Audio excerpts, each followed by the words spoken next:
Wel, croeso tan i'r diweddara o sesiynau'r gweisg o'r babell len amgen yn y Steddfod amgen. A croeso mawr i chi ymuno fo ni, a dwi'n falch iawn o ddeud bod fi am gael y cyfle i holi, wel, swn i ddeud un o'r awduron mwyaf diddorol y dyddiau yma, Heiddwen Thomas. Wan, tasach chi'n sefyll ar flaen eich traed ac yn edrych trwy'r ffenest na tu ôl fi, so chi'n gallu gweld bron iawn lle mae Heiddwen yn byw. Ond mae yna afon rhyngdda ni.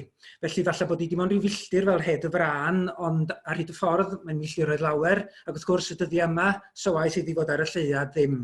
Ond dwi'n falch felly bod y dechnoleg yn caniatáu fi allu holi Heiddwen, a'i holi hi'n arbennig am ei chyfrol ddiweddara i oedolion sef O'r Cysgodion, sy'n cael ei chyhoeddi gan y Lolfa, mae wedi bod allan wan ers rhyw chydig wythnosau. Wan, mae'r disgrifiad o'r llyfr Heiddwen yn deud mae 14 o straeon byrion ydyn nhw. Ond dwi'n meddwl mae fel straeon byrion ar ei bob un ar hein ddechrau yna gen. Na, cyfres o straeon byrion / monologau yw i. Maen nhw'n rhai eitha tywyll, maen nhw'n rhai eitha ysgafn, a mwy na dim, maen nhw'n rhai fi'n gobeithio bydd yn addas i'w cael ei pherfformio. Ie, felly pan ti'n dweud monologau, yn y oeddet ti wedi sgwennu nhw i bobl benodol i'w perfformio? Ie, pobl go iawn, coeliwch.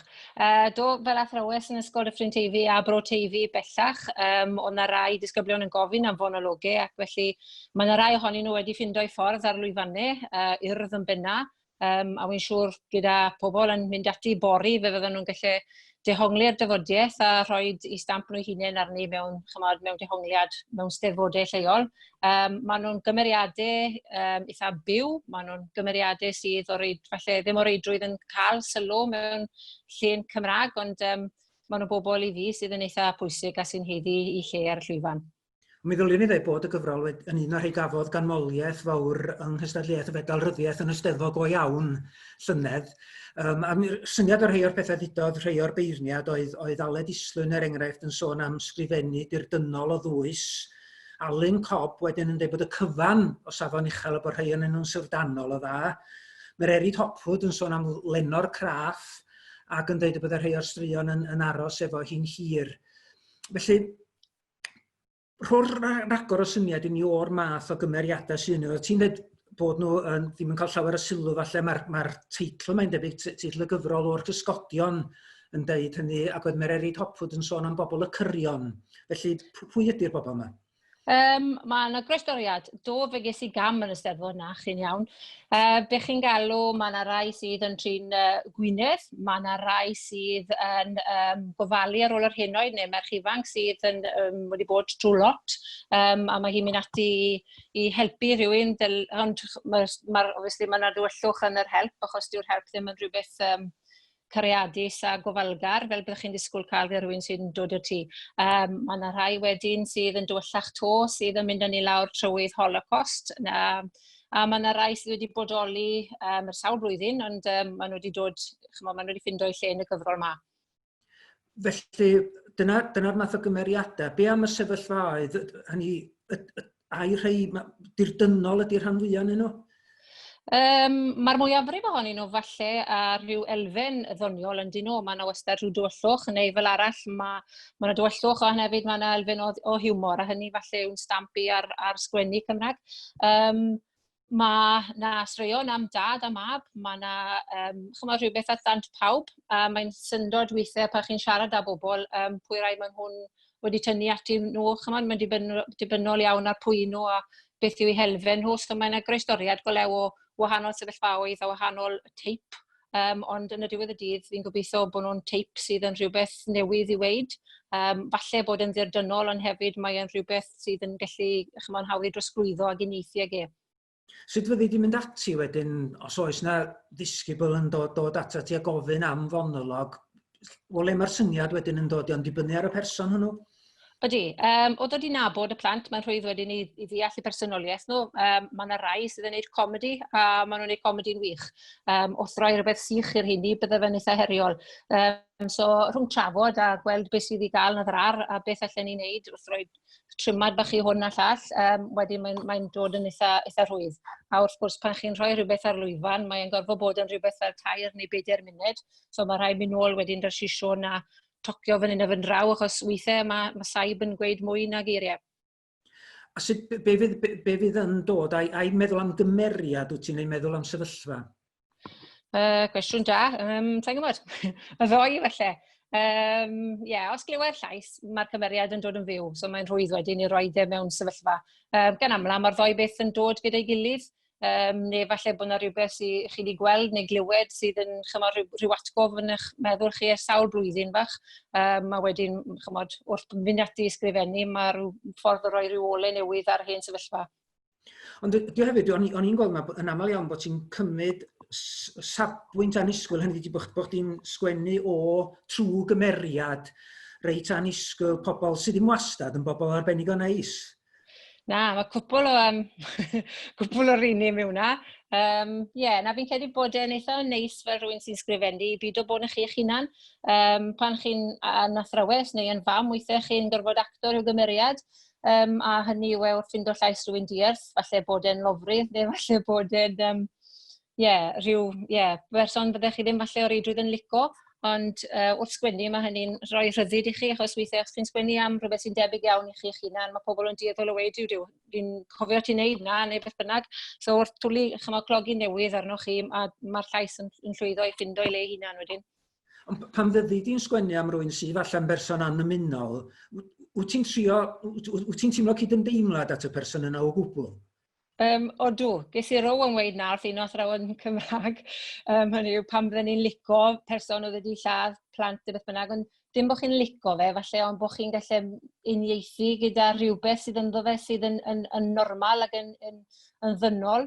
Achos mae stori'r llwynog, mae honno'n stori am ddyn sydd a lot fawr o bethau i goto, ond eto mae yna rhywbeth bach ynddo fe i fi sydd yn eitha dynol, hynny yw mae rhywbeth bach doniol y bethau'r boi sydd yn hala chi dwymot o fe gweitha'r ffyddod mae fe wedi wneud. O'n i'n sôn stori fel Alffa falle, lle mae'n sefyllfa anarferol falle, achos ti'n sgwennu o safbwynt dyn a dyn sy'n cael i gam-drin yn hytrach na fel arall rownd. Pam dewis hynna? Ydy, mae hwnna'n un sydd wedi bod yn y drar ysgrifen bach wedyn. Fi'n credu to syniad ma o troi'r wneud rhywbeth sydd yn annisgwyl yn ytrach na'n mynd yn ôl y stereotype. Mae fyna, mae'n stori am dyn sydd yn cael ei gamdrin, dau wraig neu bartner, a mae'r byd cyhoeddus yn gweld y ddelwedd mae'r par perffaith, ond to fi'n licio edrych ar gymeriad fel rhywbeth sydd yn rhoi wyneb mlaen, ond tu ôl y wyneb na, mae yna lot fawr o ddyfnder a lot fawr o ddiwch. Mae'n wir hefyd i ddweud, dwi'n meddwl, dydy'n wastad yn hollol glir be di diwedd stori. Dwi ti'n mynd dweud, dyma ddigwyddodd a fel mae nhw'n teimlo. Na, bydde fe eitha diflas bydde fe, pe byddech chi'n gwybod beth yw'r diwedd cyn bod chi'n dechrau. Na, weithiau fi'n credu bod e'n beth iach i'r person sy'n darllen i roi i feddwl i hunan ar waith a gweld ble mae'r cwrter straeon yn dod at ei gilydd a penderfynu hunan i ble mae fe'n mynd. Mae'n ddifynnol iawn o pobl sy'n darllen. Mae rhai pobl yn fel stori brodyr neu'r un ab rygbi. I fi, oedd yn eitha doniol bod y tad mae'r mab yn cwmpa mas yn dan gwyllt a byti diffyg sgili ar crwt mewn chwarae rygbi. Ond i rai, o'n nhw'n gweld hynny fel rhywbeth ffernol bod crwt bach mae'n mynd i gael o broblemau seicolegol yn weddill i fywyd achos bod i dadau fel la. Ond mae'n dibynnol iawn ar pwy bynnag sy'n darllen. Oedd gen fo un o'r tadau oedd yn meddwl bod o'n llawer o foi oherwydd bod o'n gallu chwarae rygbi a dod o'n hanner cystal a bechgyn eraill na fo'i hun am hynny, ie? Na chi, ie. O'r stori bach ffwrdd hi oedd i fi, ond oedd rai pobl yn darllen mwy iddi ac yn gweld hynny yw bod y sefyllfa'n effernol, ac yn cydymdeimlo da'r cwrt bach a ffili gweld sut bod dyn yn gallu neud na i blentyn i hunan, ond hei ho, stori yw i. Ond o'n i'n gweld hefyd, mae'n amryw o straeon, falle maen nhw'n dechrau mewn lle tywyll, mae'r un oeddet ti'n sôn am ferch ifanc sy'n gofalu, enghraifft, mae hwnna'n dechrau mewn lle tywyll. Mae'n un am fam sy'n cael trafferth i ofalu am ei phlentyn newydd. Ond mae yna rhyw ddynoliaeth wedyn, mae yna rhyw fath o dynerwch yn dod trwodd ac achub y bobl mae am hynny. Fi'n credu bod hwnna'n rhywbeth sydd yn digwydd. Hynny yw, falle bod chi mewn tywyllwch, mae rhywun wastad yn gallu shein o bach ole arnoch chi ac yn cynnal chi am gyfnod. Mae'r stori am y fam gyda postnatal depression, hynny yw, mae ar ben ei hunan, mae wedi cael ei i ynysu i raddau, mae'n teimlo ddim yn rhan o'r gymdeithas, a wedyn mae'r fenyw drws nesaf dim ond wrth achub i raddau, wrth oedd eistedd ddau yn llwyddo i agor y llenni arni hi. So fi'n credu bod hwnna'n rhywbeth sydd yn rhan ohono ni, yn wedig mewn cyfnod fel hyn, lle mae pobl wedi teimlo'n eitha ynysig ac yn teimlo'n eitha eisiau. So fi'n credu bod yn berthnasol ac yn wir yn ddynoliaeth ar ei gorau. Peth arall o'n i'n sylwi arno, mae amryw o'r cymeriadau yn bobl ifanc, ond falle oherwydd mae pobl ifanc oedd yn gofyn am fonolog. Ond mae lot yn nhw hefyd am sefyllfa anodd pobl ifanc y dyddiau yma ar teuluoedd a'r chwal, felly problemau rhieni ac afiechyd a'r math yna beth. Mae'n amlwg o gen ti yw gydymdeimlad mawr efo pobl ifanc. Mae tueddiad fi'n credu dyn ni fel athrawon, chi ddim ond yn dysgu gwers ac air drws, mae rôl y cwnselydd a chymod y ffrind a beth bynnag yn dod mewn iddo fe hefyd. Mae berthynas eitha iach dy fi dy disgyblion, a wedyn wrth reswm chi'n clisbeinio weithiau ac yn cael gwybod bola berfedd ambell un, ond dim dweud mai dyna yw hyd y lled y straeon, ond fe o mae modd gallu neithu a sgwlca cornel y stori a wedyn troi ddyn rhywbeth fydd y person gwreiddiol ddim yn ei hydnabod. So odi. A'r syniad mae hefyd, chymod, falle bod pobl yn dychmygu bod ni'n Gymru Cymraeg ac bod teuluoedd pawb yn berffaith, ond i raddau, ond chi grafu tyma bach o dan y wyneb, fe welwch chi bod yna lon trol o broblemau. Wyt ti yn teimlo bod pobl ifanc y dyddiau yma, falle dan fwy o bwysau na'r cenedlaethau sydd wedi bod? Falle bod pethau yn ffastach. Mae popeth ar hyn o bryd yn digwydd yn ddigidol, mae popeth i'w weld yn weledol lle blynyddoedd ôl, falle byddwch chi'n cael drws a byddwch chi'n cyrraedd off y bus a byddwch chi'n cael llonydd am y nos. Ond erbyn hyn, wrth gwrs, mae byd ffrindiau a byd cyfryngau yn parhau trwy dydd trwy nos, a mae pes bethau wedi altro i raddau. So, falle mae'r un problemau nhw, ond falle bod plant i raddau a pobl yn gorfod gwynebu nhw'n ifancach. Wel, ti'n dweud bod ti'n athrawes drama wyt ti. Ydy perthynas athrawes drama a phlant yn wahanol oherwydd natur y gwaith da chi'n neud efo'ch gilydd? So ni'n meddwl bod ar ddiwedd y dydd, bych chi moyn i rhywun i fod yn hyderus yn eich cwmni chi i esgus bod yn rhywun arall.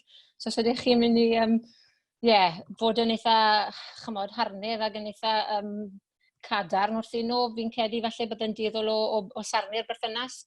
Achos mae disgwyliadau o ran cymeriadu ac o ran perfformio ac o ran gallu ymlaen y pobl eraill yn rhan allweddol o'r pwnc.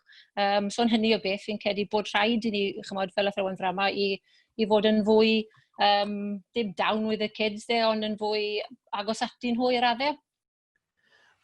Un o'r pethau eraill i dod Aled Islwyn oedd yr alw di'n gamilion ieithyddol. That's me.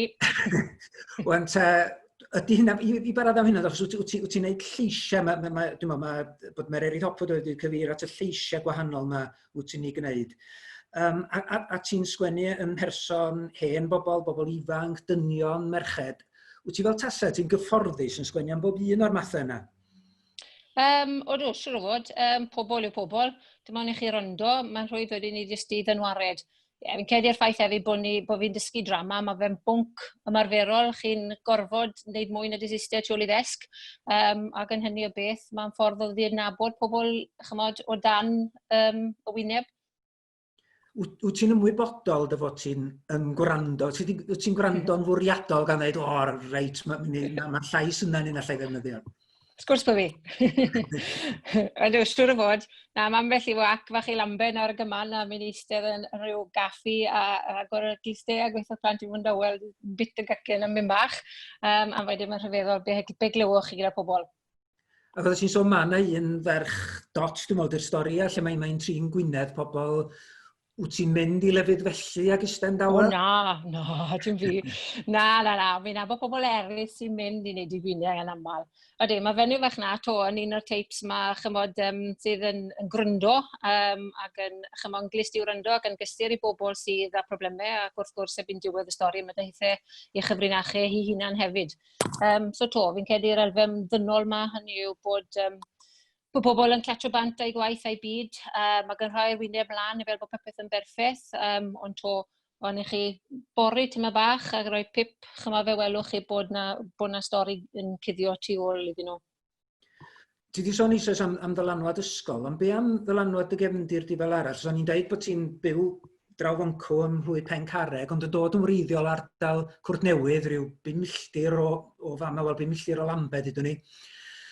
I ba raddau oedd dylanwad yr ardal honno, a falle dy gartre, dy berthnasau arna chdi? Tipyn bach siwr o fod, a hefyd hynny'n fwy na dim yw'r dyfodiaeth. Wy'n dieddol ysgrifennu yn y dyfodiaeth ma, oherwydd fod yn y marn ni yn bert ac y bod yn rhoi blas ar stori. A dim ond i chi ryndo, fe glywch chi lot fawr o eiriau eitha unigryw wedi yn ardal Cwrt Newydd. A wy'n treol bod hynny yn y llyfr, p'nai ydy pobl eraill yn ei deall nhw neu byd ond o'i cofnodi nhw, maen nhw'na i'w cadw wedyn. So byddwn ni'n meddwl mai hynny yw'r ddylanwad fwyaf sydd â fi o ran yn heulu. A hefyd sa'i wedi symud lot o'r patri ma, sydd ddim yn bell i wylio gŵr, safio diesel, roes i'r afon. Fi'n credu bod agosacrwydd hefyd, teulu'n bwysig. Mae'n war fan hyn yn bipo. Maen nhw'n teulu da, teulu cefnogol, chyma? Dwi'n cael yr argraff bod chdi wedi arfer hefyd, mae'n amryw o'r straeon lle mae'r bobl yn hŷn. Dyfo ti falle, oedd ti'n treulio lot amser efo bobl hŷn ac yn gwrando arnyn nhw'n siarad? Siwr o fod, ie, heb feddwl siwr o fod, ie, mi'n byw, mynd gyd y cyf yn un o fy'n draw o fe. A mae mlant i'n unan yr un mor lwcus, chymod, cael ei magu gyda mynd gyd y cyf, ddwy ochr, gymaint ag o'n i, a wedyn wrth wneud ni, mae plant yn cael cyfoeth o brofiadau, cyfoeth o hanes, pethau, llefydd, a pethau sydd o'r stepyn rws, a chymod, mynd yn wac yn ceie, a dysgu pethau, chymod, beth chi'n cael ar chymod, teledu, neu ar Facebook, neu WhatsApp, neu dim i tebyg. So mae hynny'n bendant yn rhan o hwnna. Wel, mae'r cefn y llyfr yn dweud hon ydy'r gyfrol gyntaf straeon byrion, ond Jesus wedi coeddi nofelau. Dŵr yn yr afon, esgyrn. Mae'r hiniau am fywyd cefn gwlad, ac i fi, nhw'n perthyn i deulu'r straeon yma eto, felly mae yna bobl sydd yn wynebu newid, mae yna bobl o'r tu allan dod i fewn a rhyw rannol chwalu bywydau pobl ac yn y blaen. Wyt ti'n ymwybodol yn sgwennu am hynna? Ydy hwnna'n codi o rwle penodol? Falle bod yn digwydd yn anymwybodol fi'n credu. Mae fe bown o fod na rwle, achos mae cymdeithas wedi newid gymaint. Chymod hynny yw, un o'r straeon yw, mae Bont yw henw hi, lle mae'r hen ŵr yn edrych nôl dros bentre, sydd ddim yn anhebyg y Gwrth Newydd, ac yn gweld lle oedd y drysau yn agored, maen nhw bellach wedi cloi, a bob un neu sgrin neu satellite, a bob un yn fysi tu odl i drwsau caeedig. Fi'n credu bod hynny yw bod un cenedlaeth yn newid yn gyfan gwbl mewn pentre, ac mewn pentrefi, ewch chi drwy sawl pentrefi, welwch chi neb chi'n abod, neu neb sy'n siarad yr un iaith â chi, a mae pobl o ddach chi pan o'n i'n ysgol wedi symud bant i gyd bron. Mae hynny'n rhan o sgrifennu, ond hefyd mae fe'n rhan o rhyw fath o hireth, rhyw fath o emosiwn sydd falle'n hawdd i'n eithriegau. Mae'r stori am yr hen wr, mae yna ddynes ifanc o'r tu allan yn dod yn does efo BMW. Wedyn, ydy honna, mae hwnna'n, i fi oedd hwnna'n stori dyner iawn, bod yna dristwch hynny, ond oedd yna dynerwch yn honna hefyd.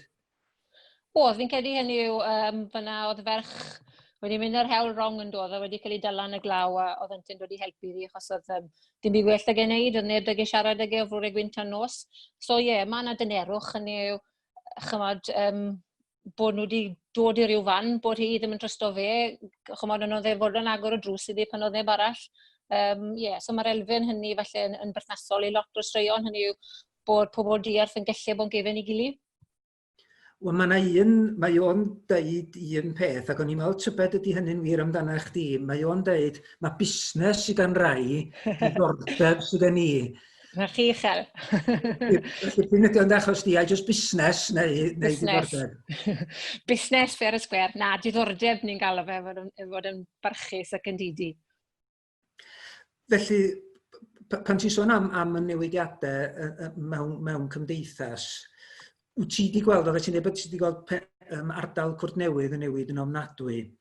Wyt ti'n meddwl mae dyna felly sy'n dod trwodd yn y straeon, achos mae yna lot o chwalu yn does, a lot o bobl ddim yn siŵr beth sy'n digwydd ac yn y blaen. Odyn, siŵr o fod, ie. Mae fi'n meddwl bod fel y syniad ma o bethau sy'n gorfod newid, o pethau mynd ar goll yn hynny, y cyfoeth, yr iaith a'r gymuned, ond hefyd falle bod yna gymuned newydd yn tyfu, sydd o reidrwydd falle wahanol i iaith, ond falle bod yna, chymod, bethau i'w croesawu yn dihi hefyd. Wyt ti yn sgwennu am gefn gwlad yn aml, yn arbennig iawn yn y nofelau hefyd. Does na'm lot o ramant yn dy ddarlun di o gefn gwlad? Ie, falle. Yr un nesa nawr, llyfr nesa, oce? Reit, be o'n i feddwl, be mae bobl leol yn neud, hynny di ma nhw'n siarad iaith, dydy mae'n iaith capel na di gwir. A mae yna lot o bethau reit egar yn digwydd. Felly, be mae bobl sy'n byw o gwmpas di'n deud pan maen nhw yn darllen dy waith di? Se awyres, fe. Na, fel y mai fi'n credu, pe bydden ni'n rhif blodeuog, chymod, ni wedi cael y magu ar Glos Ffarm. So bobl fel yn siarad yn barchus ac yn byr, achos chymod, Cymrwch yn lefel y gyda ni. Maen nhw'n dipyn mwy gonest, mi'n nhw'n gweithio os ydy'r pobl yn rhegi. So, yn bersonol, fi'n meddwl bod gynesrwydd yn rhywbeth i'w glodfori, p'un ai ydy yn bert neu byd o. Be am y darlun? Os yna bobl wedi deud rhywbeth oedd ti am y darlun, wyt ti'n rhoi o gefn gwlad? Achos ydy bobl ddim yn mynd o gwmpas yn dawnsio gweri na bethau yn dylyfredu? Na, gyn. Na, mae pobl wedi bod yn eitha polite, sneb yn gweithio fel arall, no. So, diolchau am hynny. Wan ta, peth arall oedd rwy'n yn sylwi yn y nofelau, falle'n fwy nag yn y straeon byrion, ond mae gen ti ddynion yn gymeriadau canolog yn y nofelau, ond rwsyd, dyn nhw'n bobl sy'n gallu mynegu teimladau yn dda iawn, a mae hynny yn arwain yn aml iawn a telint. Wan, ydy hwnna'n rhywbeth wyt ti'n ymwybodol ohono fo? Oedda ti'n ymwybodol bod chdi'n sgwennu am hynna? O'n siwr o fod. Ie, fi'n credu bod yn eitha gwir am lot o ddynion. Falle bod fi'n typecastio chi gyd nawr, ond y tueddiad falle mewn byd eitha macho, cefn gwlad, ffarmo, chi'n ma'n cael pobl sy'n agor i clonau, menwod na dynion i'r raddau, maen nhw'n dieddol o glatio bantau a rhoi wyneb mlaen, a esgus i'r byd bod popeth yn mynd yn ffain. Ond ti'n meddwl felly mae go iawn dan yr wyneb? Na, ond fi'n credu mae hynny yn y ddwy nofel ac mae elfennau ohono fe yn y straeon byrion lle chi'n gweld y darlun mae pobl yn rhoi i chi y wyneb mawr a wedyn mae yna gracs. Mae'r craciau yna hefyd yn eitha amlwg yn y ddwy nofel. Mi nawn ni sôn am un nofel arall hefyd un ti'n newydd i chyhoeddi, Heblaw Mam, wan nofel i bobl ifanc ydy hon, wel dwi wedi bod yn berson ifanc am gwpl o ddyddiau achos dwi wedi darllen ia wedi mwynhau hi. Ond ydwi'n iawn eto, mae hon yn perthyn i'r un teulu o gymeriadau'r un teulu o sefyllfaoedd? Mae hon am ferch ifanc a'i mam ydy. Mae yna dristwch yn di oherwydd bod y fam yn diodde o gancer. Mae hefyd yn un sydd yn eitha ysgafn mewn elfennau oherwydd bod hi'n sôn am blant ac am gariad cynta ac am ffrindiau a diffyg ffrindiau. So fi'n credu bod yna bach o'r ddoi to, hynny yw bod yna dristwch, ond bod hefyd bod yna hael ar fryn. Unwaith eto, peth arall o'n i'n sôn, mae o'n wir yn rhai o'r cymeriadau yma fyd. Mae bobl sy'n weithiau yn ymddangos yn hyderus, dydyn nhw ddim, a mae yna bobl sy'n ymddangos yn wan a deud y gwir, mae yna rhyw gryfder yn nhw. Ie, fi'n credu bod yna wir. Achos falle welwch chi weithiau lot o bobl sydd yn rhoi siew mlaen bod popeth yn chymabod o dan o bopeth, y car a'r modrwyon a'r popeth arall, ond bod hwnnw jyst yn rhywbeth dros dro, agos nagos gyda chi'r cryfder o dan o fe, wel, ma'ch bywyd chi'n eitha diflas, eitha gwan. Da ni ddim wedi sôn am un math o stori sy'n ond ti wedi cyfeirio at y peth ynglyn â Holocaust. Wel, mae gen ti gwpl o straeon sy'n ymwneud â sefyllfaoedd tramor mewn ffordd. Mae yna un ceisiwr lloches mewn lori, ac wedyn mae'r stori mae gafodd ganfoliaeth fawr iawn yn y Steddfod Uffern. Dyda jyst chydig bach agor am honno? Stori yw Uffern, mae wedi bod ar y gweill esbyn bach, mae'n eitha cryno. Mae'n brofiad ddarllenus i ryw fersiwn ohoni rhywbryd mewn gwers Gymraeg fi'n credu, gyda disgyblion blwyddyn 10 o ddim yn gwrando. A wedyn oedd rhywbeth wedi sefyll yn y cof, so wedyn mynd ati i rhoi personoliaeth i'r stori. A mae'n sôn am hil-laddiad, mae'n eitha tywyll. Hynny yw bod nhw'n gwybod bod nhw'n mynd i farw, ond bod nhw'n gorfod derbyn ni fyd. So, mae'n gymysgedd o yr hen a'r ifanc, a mae rhywbeth yndi sydd yn eitha arswydus. Ond wyt ti'n gallu esbonio sut wyt ti'n mynd i fewn i gymeriad fel yna? Achos mae'n amlwg yn sefyllfa gwbl eithafol lle mae'r hil-lafiad yma yn digwydd ac wyt ti'n dychmygu dy hun yn fanna. Sut fath o broses wyt ti'n mynd i gyrraedd y lle yna? Yn anffodus, dwi wedi bod yn darllen gormod o bethau pan o'n i'n ifancach, lot fawr o bethau hanes. Am wahanol wledydd a wahanol gyfnodau mewn hanes dyn lle mae dyn ar ei weitha.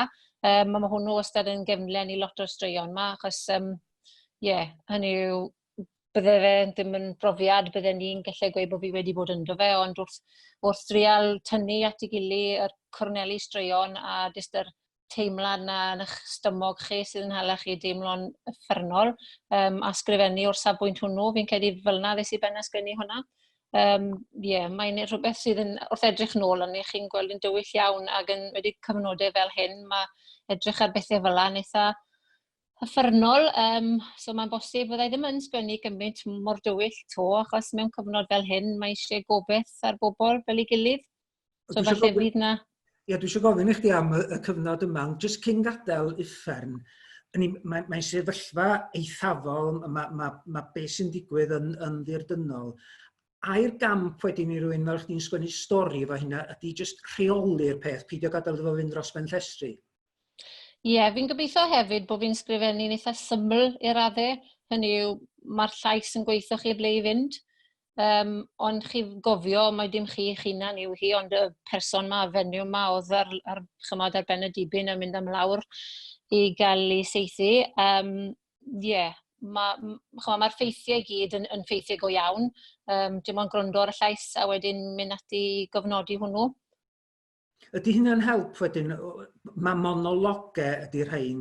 Da ni'n clywed y lais di o gwbl yn adan, felly ti'n mynd esbonio, mae'r bobl eu hunain yn gadael ni wybod beth sy'n digwydd. Hwnna fi'n credu yw e. Hynny yw, mae'r lleithiau gyd, mae'na elfennau ohona i yn dyn nhw, ond os gallai tapo mewn i'r llais go iawn a'r cymeriad, hynny yw, mae'r cymeriad yn lle sgwennu dros dau wedyn, a fi jyst yn gadael sgwennu. So hynny yw mwyafrif ohonyn nhw, maen nhw'n straeon ac yn fonologau, wrth gwrs, ond os nag yw'r acen a'r pes y sgwennu a'r siarad yn taro tant yna, bydd y cymeriad ddim yn dod drwyddo. Mae'n amlwg i bod nhw o ganmoliaeth y beirniad a mwynhad pobl o'r straeon. Ond dwi eisiau gofyn i chdi am y cyfnod yma rwan. Mae yna rei pobl mewn cyfnod fel yma sy'n gweld yn gret amser i sgwennu ac yn y blaen. Mae yna rei pobl eraill yn ei chael hi'n anodd. I ba garfan wyt ti'n perthyn? Yr ail yn anffodus, o'n i'n meddwl byddwn ni wedi cyflawni lot, ond mae'n bod yn gyfnod eitha odd ac ar gweitha, chi'n meddwl y gweitha. Mae'n neis gymryd ôl heddi i'r ysgol i weld blwyddyn 10, a rhoi rhyw drefen normal i bethau. Gobeithio gawn ni fynd yn ôl i rhyw fath o normal, gwell na'r normal o ddani. Ond mae bod ar ben eich hunan weithiau yn gallu bod yn le bach eitha diflas. A be fydd dy normal di? Fydd di mynd yn ôl i sgwennu'r un math o beth, neu di hyn am newid ffordd ti'n sgwennu? Mwy na thebyg byddai newid.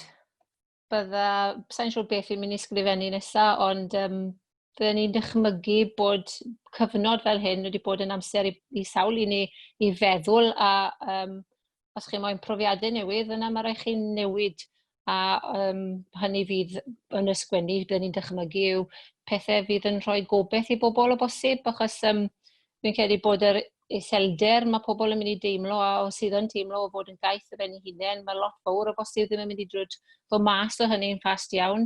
Mae lot fawr o newyddion i gyd yn bombardo ni'n ddyddiol gyda ffeithiau am bobl sydd yn mynd mewn, ond ddim beth mae mwyafrif o bobl yn gwella. Dyn ni'n clywed hynny, mae lot o bethau fel sensoriaeth ar y we yn rhywbeth sydd yn ngofidioi, so mae pethau fel yna o bosib yn gallu hala bobl i deimlo yn eitha, beth yw'r gair gwedwch, so mae'n bosib bydd y rôl i fel awdures yn rhywbeth fi'n gobeithio fydd yn helpu gynnal pobl yn hytrach nag i llorio nhw. A wyt ti yn sgwennu dramâu, ti'n sgwennu nofelau, wan ti wedi sgwennu straeon byrion. Sgwen ti syniad at ba un o hynny fyddi di mynd? Nesa, na, dim clyw ar hyn o bryd. Mae wedi bod yn gosegu'r com. Mae'r laptop wedi bod yn fysi gyda Teams, ond dim byd creadigol. Na, fi'n credu byddai'n mynd ati wneud rhyw fath o beinto fi'n credu i weld sio bydd y pethau yn hwthu, gwynt yn hwthu. Mae lot o bethau allai wneud. Watch this space. Wel, mi wnawn ni hynny. Diolch yn fawr iawn am y sgwrs, ynde. A gobeithio bydd yna gyfarfod i lansio, da ni fod i gymryd rhan mewn cyfarfod lansio rhai wythnosau nôl nes i'r englefyd ma ddod ar yn traws ni. Ond diolch yn fawr iawn am wneud y sgwrs. A dyma hi, i'ch atgoffa chi, dyma'r gyfrol. A rwan, gan bod siopau yn ail agor, does na mesgus i byd yn gallu ei ffrynu hi'r lolfa sy'n ei chyhoeddi hi, mae'n 8.99. Felly, os da chi isio, mae yna chydig bach o'r lockdown ar ôl, os da chi isio rhywbeth i helpu pasio'r amser yna mewn ffordd ddifyr a rhywbeth wneud i chi feddwl o'r cysgodion amdani. Felly, Hyddwen, diolch yn fawr iawn. Mi fydd y sgwrs yma hefyd ar gael ar wefan yr Eisteddfod Genedlaethol, eisteddfod.cymru. Mi fydd i ar y wefan honno o tua hanner dydd fory ymlaen, ac wrth gwrs yr holl sgyrsiau a'r darlithoedd ac yn y blaen eraill sydd wedi bod. Felly diolch i Hyddwen a diolch i chi hefyd i gyd am ymuno efo ni. Nos dawch. Nos da.